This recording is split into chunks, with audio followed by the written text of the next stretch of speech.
Hello, my friends. So today you've gotten the King of Swords. Well, this is a very powerful card. The King of Swords is responsible for the creation, but also the sustenance of civilization and its rules. He creates the rules, he enforces the rules. There's often the sense of the judge or the policeman or the authority or the one or the doctor or the one with a lot of intellectual prowess. And the King of Swords is all about the mind. So it's the sense of reasoning, and reason being the things that move you, that move this energy.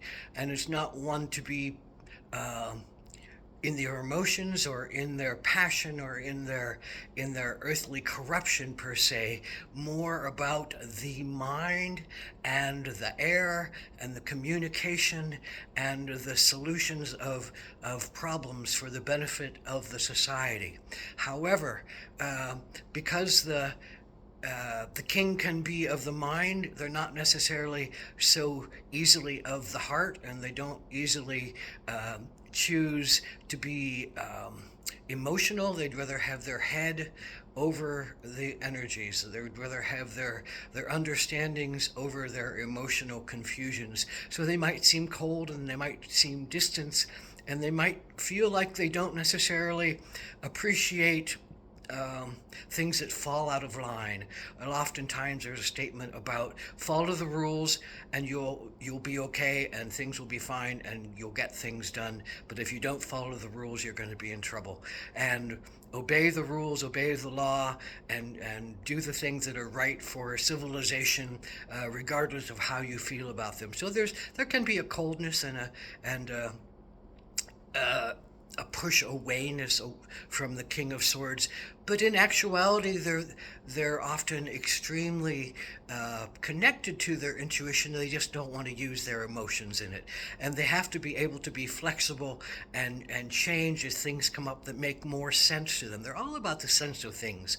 So if it's rational, if it's analytical, and it makes sense, if it feels like a logical progression for them, they're willing to shift and be flexible and be quick on their feet and be quick in their mind and not follow the rigid dogmas or the rigid rules of things, but they will change rules in order to benefit themselves and others more. And benefit others more is really the key here. You can be the King of Swords and be a tyrant and be small and be very selfish and want your own sense of control and need your own sense of rules that maybe you don't even follow, but you make other people follow.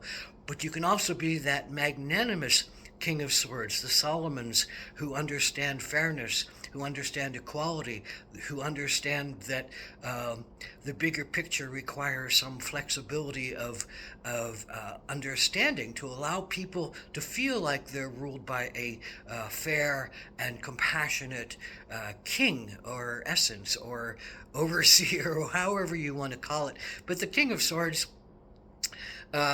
is that mighty person who sits in the judgment and the enforcement of the rules and the laws that they make. So what does this card say? It says, if you're planning something, think really clearly about it, play it out in your mind, but get to it, act on it, bring those thoughts down into manifestation, see how they perform, keep changing them to keep fitting more of the vision that you have. You have lots of visions, you have lots of great ideas, you have lots of abilities to implement, you have lots of skills, you have lots of communication skills, you have a great sense of charisma that can bring people in with your understandings. You can teach broadly, you're a teacher, you're a mentor, you're a sense of being someone in command of what you know and how to teach it. But again, don't fall into the rigid places of only one way is the right way. You have to be flexible. You have to be wide enough to hear people's issues and change and move and reflect for society a more wise place of being and a more fair place of being. You can't just sit in the one rule and think it's going to be the only rule that can ever be maintained. So it's that sense of bringing your thoughts down, and you have to make your thoughts usable on the practical level. If the emperor is the high-mindedness, the kings are the embodiment of the emperors, saying, all right, I'm high-minded, but I need to put it into action and see how it really works in this realm. So the King of Swords will bring that mighty mind to bear and use it to create more powerful understandings, more powerful rules of fairness, more powerful senses of how we can be civilized together. One of the greatest challenges to us is the use of mind, and mind can be weaponized to be something that fights for something and forces somebody, or mind can be utilized to be something that cuts through things that are no longer needed, cuts through understandings and ideas that need to be cut and reapplied in different ways, in new ways. So it's the use of the weapon of swords, of the mind. And the swords can be, again, physical swords and pushing, or mental swords of bringing things together in a better and clearer dynamic. So the King of Swords is a powerhouse. The King of Swords also can suggest that you've completed something. Maybe it's a study, maybe it's a work you've been doing, maybe it's an ownership of a particular style or energy or business or association, but the kings often say, well, this is the end of this and I need to move on to something else. So the kings can open their way up to be the fool again in a whole new direction and take a new chance and look at life from a new way and step into a new sense of themselves. So the kings are often about finality and kind of the ending of things and the moving on to new things. But kings, in essence, in general, are using that high capability of mind and reason and communication skills and adept talents to bring about structure, social structure that benefits others, that pulls people together, that teaches them how to be in civilization with each other, and doesn't create chaos and doesn't allow chaos to be the norm.